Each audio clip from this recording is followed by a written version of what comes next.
साथियों नमस्कार, मैं आलोक त्रिपाठी अपने YouTube चैनल आलोक ज्ञानशाला में आपका स्वागत करता हूं। तो कल के वीडियो में आपको ए इनवर्स यानी कि व्युत्क्रम आव्यूह आपको बताया गया था और उस व्युत्क्रम आव्यूह में आपको पहले सारणिक का थोड़ा बहुत नॉलेज होना ज़रूरी है। रीज़न क्या है? क्योंकि ए इनवर्स का फार्मूला होता है A inverse is equal to 1/सारणिक ए इंटू एडजॉइंट ए। तो यहाँ आपको सारणिक के बारे में पूर्व नॉलेज होना ज़रूरी हो जाता है, इसलिए आपको सारणिक का थोड़ा बहुत जानकारी आपको यहाँ हम बताते हैं। तो देखिए, सारणिक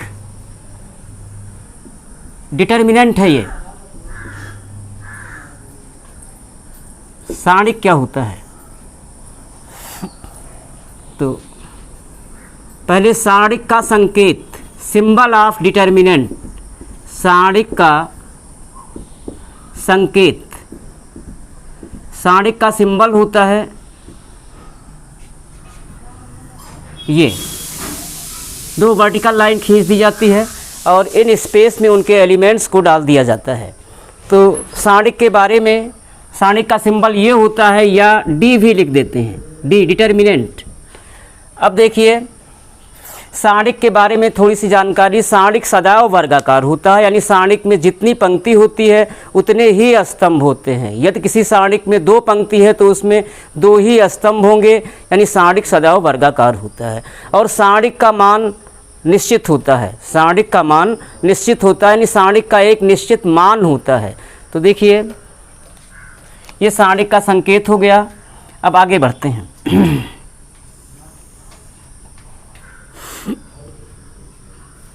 पंक्ति, इसमें भी पंक्ति को आपको जानना है। पंक्ति, पहले ये सारणिक हो गया, तो ये जो हम हॉरिजॉन्टल लिखते हैं वो पंक्ति है। तो ये R1 पहली पंक्ति हो गई, R2 दूसरी पंक्ति हो गई, R3 तीसरी पंक्ति हो गई। अब देखिए, ये रो है, फिर है कॉलम यानी स्तंभ। तो ये सारणिक हो गया। ये जो वर्टिकल लिखा जाएगा, ये पहला स्तंभ, ये C1 है, वो स्तंभ होगा जो वर्टिकल होगा। तो ये पहला स्तंभ हुआ C1, ये दूसरा स्तंभ हुआ C2 और ये तीसरा स्तंभ हुआ C3।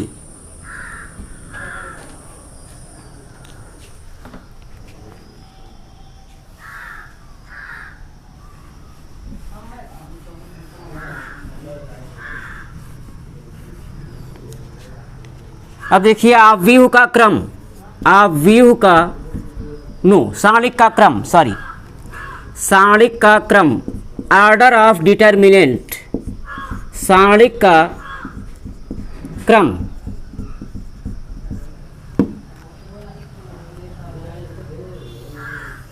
सारणिक का क्रम देखिए,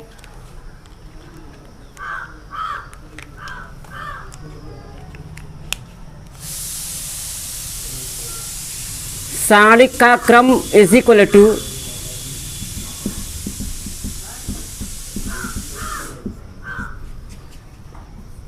सारणिक का क्रम इज इक्वल टू सारणिक में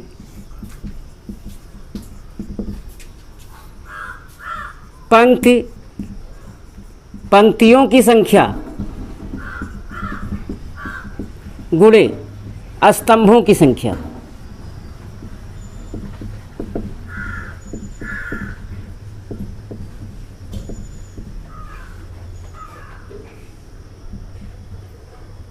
स्तंभों की संख्या, ये सारणिक का क्रम होता है।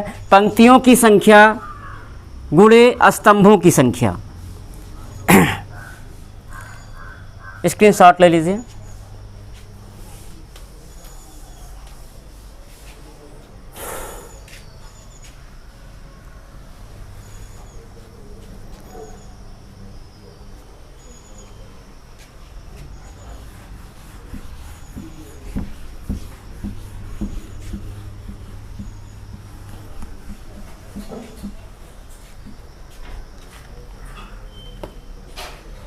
अब अगला है सारणिक का चिन्ह।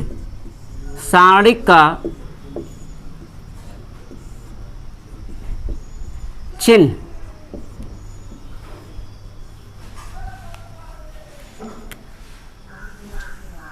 Symbol of determinants.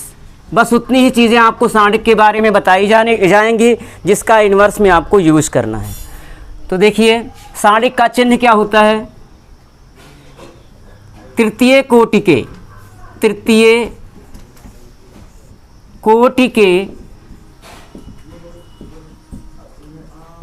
सारणिक का चिन्ह। तृतीय कोटि के सारणिक का चिन्ह।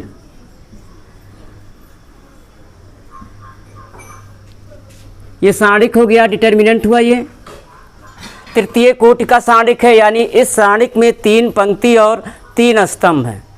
तो इसके सारणिक का चिन्ह क्या होगा, यानी कि इसमें 9 एलिमेंट हुए, 3 पंक्ति हुई और 3 ही स्तंभ हुए, तो इसमें कुल 9 पंक्ति हो गए। उनका चिन्ह देखिए, plus minus plus, minus plus minus, plus minus plus. अब देखिए द्वितीय कोटि के सारणिक का चिन्ह। द्वितीय कोटि के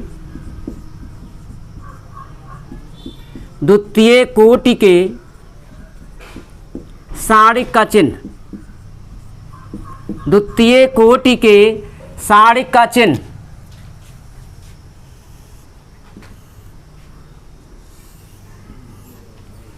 सारणिक का चिन्ह।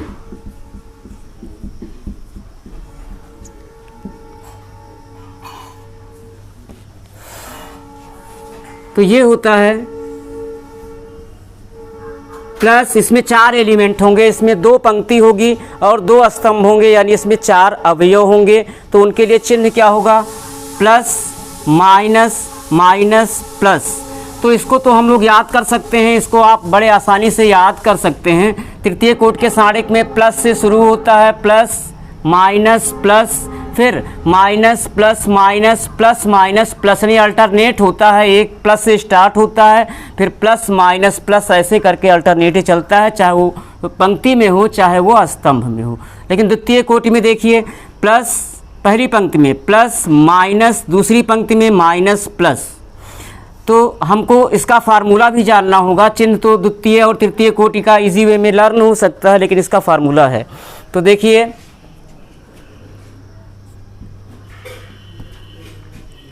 सारणिक का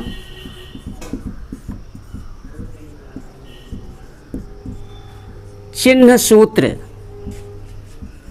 सारणिक का चिन्ह सूत्र। सारणिक का चिन्ह सूत्र होता है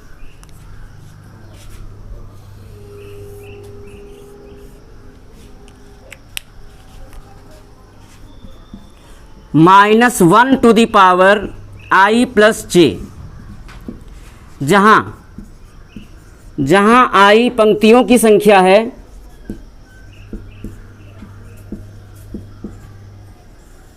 जहाँ i पंक्तियों की संख्या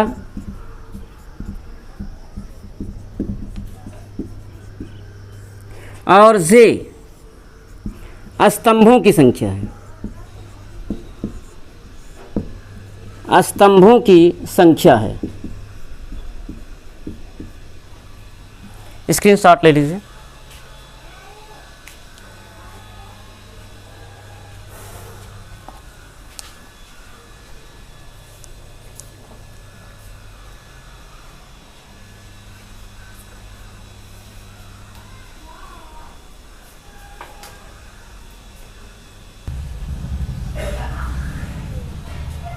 मिटाते हैं।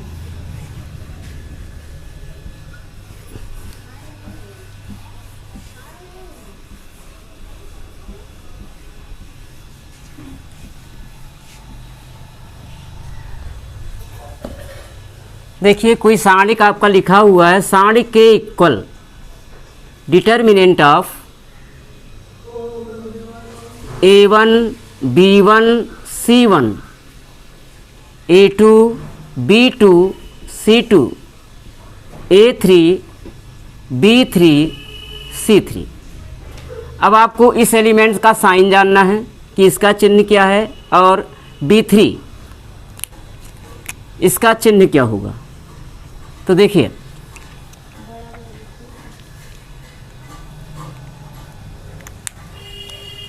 अवयव B3 का चिन्ह, अवयव B3 का चिन्ह, अवयव B3 का चिन्ह क्या होगा? -1 to the power I plus J। अब ये हुआ -1 टू द पावर I। अब B3 किस पंक्ति का अवयव है? I, पहली, दूसरी और ये तीसरी पंक्ति का है, प्लस J क्या है? स्तंभ। किस स्तंभ का है? B3 दूसरे स्तंभ का है, यानी ये हुआ -1 की पावर 5। और अगर ब्रैकेट के अंदर की संख्या नेगेटिव है, पावर ऑड है, तो उसकी वैल्यू नेगेटिव आएगी, यानी ये -1 होगा और जो भी होगा वो क्या होगा? नेगेटिव होगा। अब देखिए अवयव B2 का चिन्ह, अवयव B2 का साइन क्या होगा? अवयव B2 का चिन्ह, तो फार्मूला अभी बताया गया है -1 to the power I plus J, जहाँ I क्या है? पंक्तियों की संख्या है और J क्या है? स्तंभों की संख्या है। तो ये हो जाएगा -1 टू द पावर I। अब अवयव B2 किस पंक्ति का सदस्य है? दूसरी, प्लस J, स्तंभ भी दूसरा है B2, यानी ये हुआ -1 टू द पावर 4। और अगर ब्रैकेट के अंदर की संख्या नेगेटिव है और पावर इवन है तो उसकी वैल्यू क्या होगी? प्लस होगी। अगर ब्रैकेट के अंदर की संख्या नेगेटिव है और पावर सम है तो उसकी वैल्यू क्या होगी? पॉजिटिव होगी। और 1 की पावर 4 तो 1 होगा, यानी जो कुछ मिलेगा वो आपको पॉजिटिव मिलेगा, यानी प्लस हो जाएगा। तो देखिए चिन्ह आपका निकला क्या? अवयव B3 का चिन्ह ये है माइनस, और अवयव B2 का चिन्ह क्या होगा? प्लस होगा।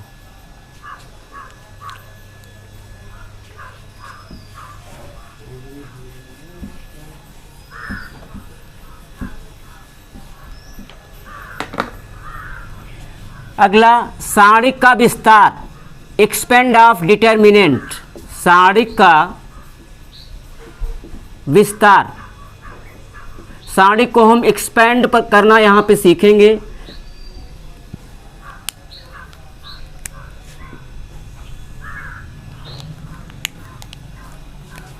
जैसे है determinant A equal determinant of, पहला रो है A1 B1 C1,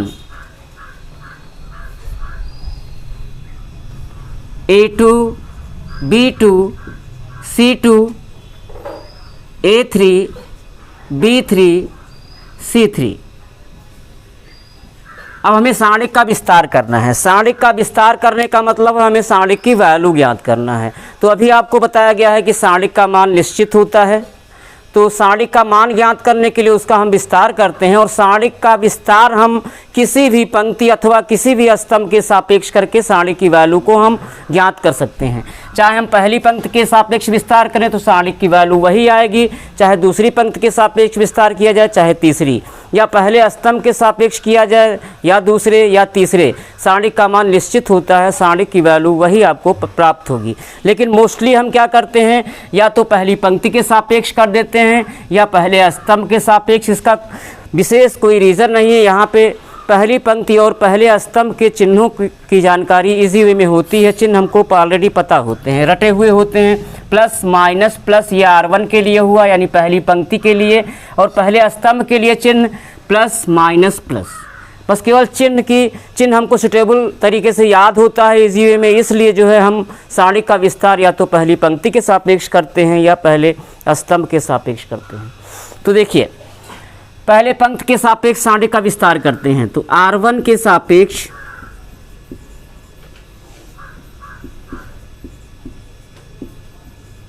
सारणिक का विस्तार, R1 के सापेक्ष सारणिक का विस्तार।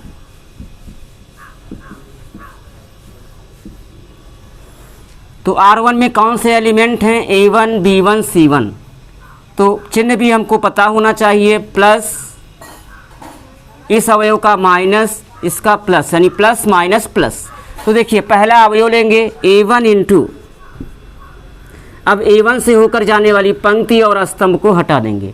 A1 से होकर जाने वाली पंक्ति और स्तंभ को हटाएंगे और मुख्य विकर्ण का गुणा पहले करेंगे, यानी कि B2 का C3 में मल्टीप्लाई करेंगे तो ये हो जाएगा V2 C3 माइनस, अब इस वाले विकर्ण का गुणा कर लेते हैं तो इसका हो जाएगा B3 C2।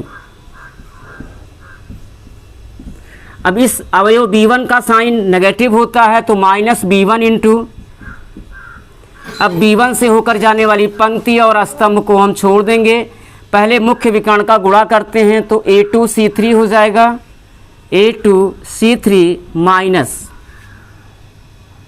हाँ अब इसका इस वाले विकर्ण का गुणा करेंगे तो A3 C2 हो जाएगा, A3 C2 प्लस, हाँ तीसरे अवयव का साइन प्लस होगा C1 इंटू, अब C1 से होकर जाने वाली पंक्ति और स्तंभ को हम हटा देंगे, बचा जो उसमें से मुख्य विकर्ण का गुणा पहले तो A2 B3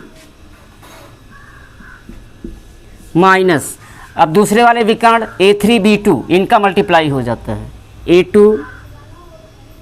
A3 B2। ये सारणिक का विस्तार हुआ। इसी तरीके से सारणिक का विस्तार कर लेते हैं, स्क्रीनशॉट ले लीजिए।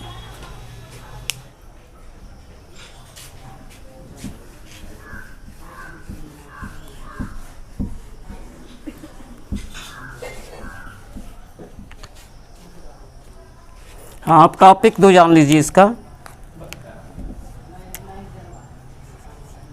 उपसारणिक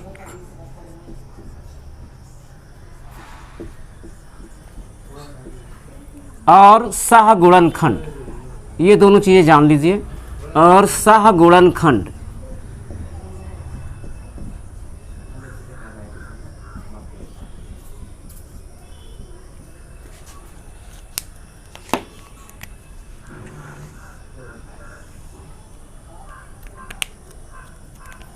तो पहले उपसारणिक जानते हैं।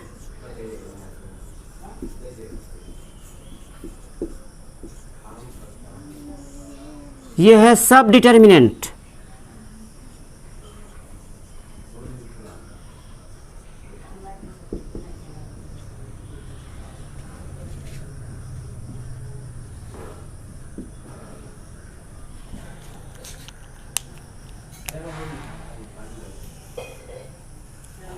उपसारणिक।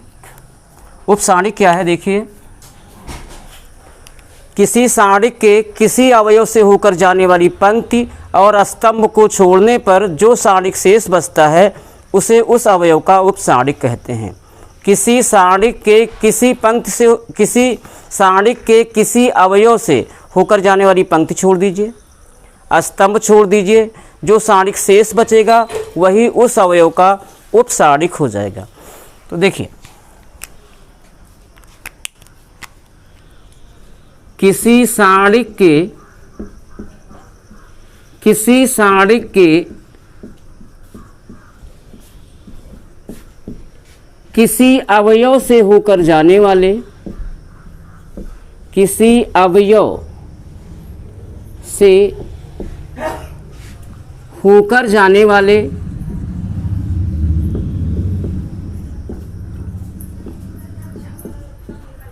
पंक्ति और स्तंभ को छोड़ने पर, पंक्ति और स्तंभ को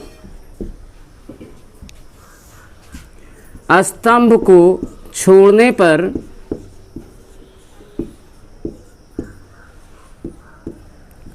जो सारणिक शेष बचता है, जो सारणिक शेष बचता है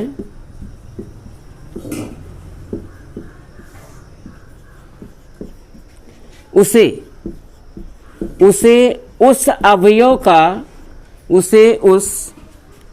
अवयव का उपसारणिक कहते हैं।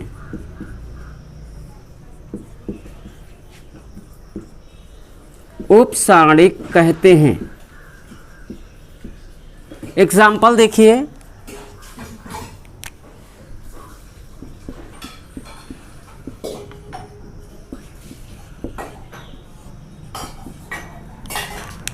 कोई साणिक है, determinant of A1 B1 C1 A2 B2 C2 A3 B3 C3। अब देखिए यहाँ पे अवयव B1 का उपसाणिक क्या होगा या अवयव B3 का उपसाणिक क्या होगा। तो देखिए अवयव B1 का उपसाणिक, अवयव B1 का उपसाणिक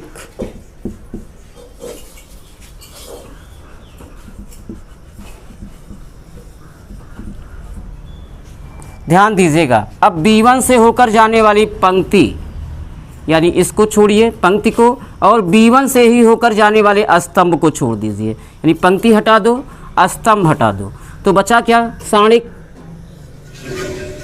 जो साणिक शेष बचेगा वो कौन सा बचेगा, पंक्ति हटा दो, स्तंभ हटा दो। A2 C2 A2 C2 और A3 C3। अब अगर इस साणिक की वैल्यू ज्ञात करना है तो मुख्य विकर्ण का गुणा पहले, यानी A2 C3 का मल्टीप्लाई हो जाएगा माइनस, अब जो विकर्ण बचा A3 C2, और देखिए अवयव B2 का उपसाणिक क्या होगा, अवयव B3 का उपसाणिक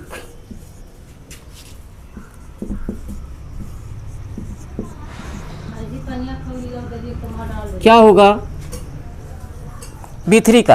तो B3 से होकर जाने वाली पंक्ति और स्तंभ को हटाएंगे, यहाँ से रिमूव करेंगे, पंक्ति गई, स्तंभ गया, क्या बचा A1 C1 A2 नहीं, पंक्ति गई, स्तंभ गया, तो बचा क्या आपका A1 C1 A2 C2, A1 C1 A2 C2। अब अगर आप इसकी वैल्यू निकालना चाहते हैं तो मुख्य विकर्ण का गुणा पहले, A1 C2 का गुणा कर दीजिए, A1 C2 minus A2 C1। Screenshot ले लीजिए।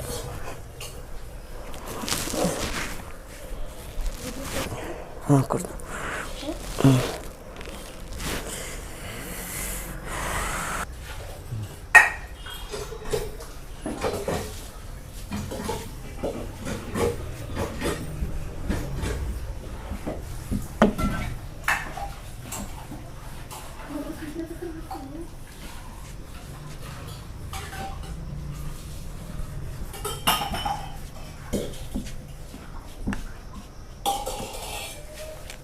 अब है सहगुणनखंड, सहगुणनखंड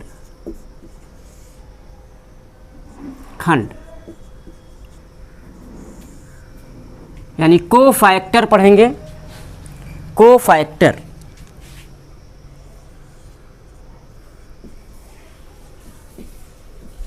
हाँ तो देखिए कोफैक्टर क्या है, यानी सहगुणनखंड, इंपॉर्टेंट है ये।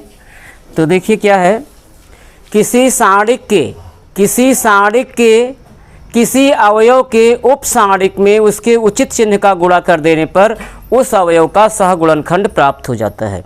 किसी साणिक के किसी अवयव के उपसाणिक में उसके उचित चिन्ह का गुणा कर देने पर उस अवयव का, चूँकि 3/3 क्रम के आप व्यूह में 9 एलिमेंट होते हैं, तो 9 अवयवों के लिए डिफिनेशन है, किसी साणिक के किसी अवयव के उपसाणिक में उसके उचित चिन्ह का गुणा कर देने पर उस अवयव का सहगुणनखंड प्राप्त हो जाता है। क्या है, किसी साणिक के किसी साणिक के किसी साणिक के किसी अवयव की किसी अवयव के उपसाणिक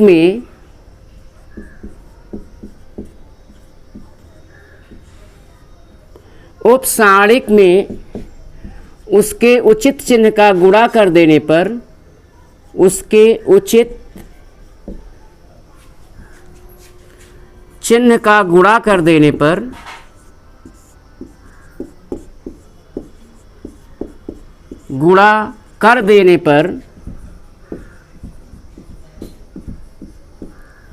उस अवयव का सहगुणनखंड प्राप्त हो जाता है। सहगुणनखंड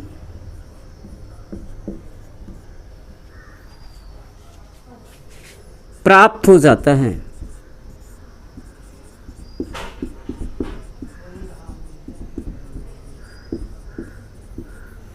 अब देखिए एग्जाम्पल,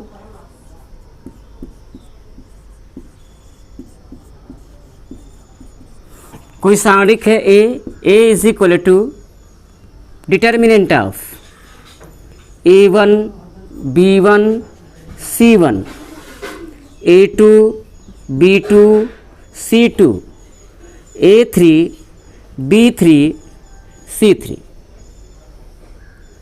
अब देखिए अवयव B2 का सहगुणनखंड लिखना है। अवयव A3 का सहगुणनखंड कैसे लिखा जाएगा, ध्यान दीजिएगा। तो अवयव B1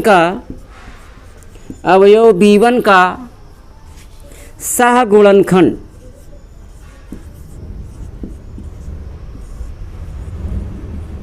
क्या होगा। अब अवयव B1 से होकर जाने वाली पंक्ति और स्तंभ को हटाइए, जो सारणिक शेष बचेगा अवयव B1 का उपसारणिक होगा और उसमें हमें उचित चिन्ह का गुणा कर देना है। तो देखिए B1 का उपसारणिक क्या होगा, पंक्ति छोड़ दो, स्तंभ को छोड़ दो, क्या बचा आपका A2 C2 A3 C3 A2 C2 A3 C3। अब अवयव B1 के उचित चिन्ह का गुणा कर दो, प्लस माइनस यानी माइनस होता है। अब देखिए अवयव A3 का, अवयव A3 का सहगुणनखंड,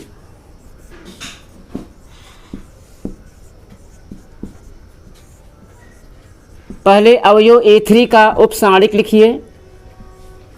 A3 से होकर जाने वाली पंक्ति और स्तंभ को हटा देंगे, B1 C1 B2 C2 B1 C1 B2 C2। अब अवयव A3 के उचित चिन्ह का गुणा करते हैं, तो 3/3 का जो चिन्ह है वो आपको लगभग लर्न हो गया होगा, बहुत ही ईजी है, plus minus plus minus plus minus plus, इसका साइन प्लस होता है।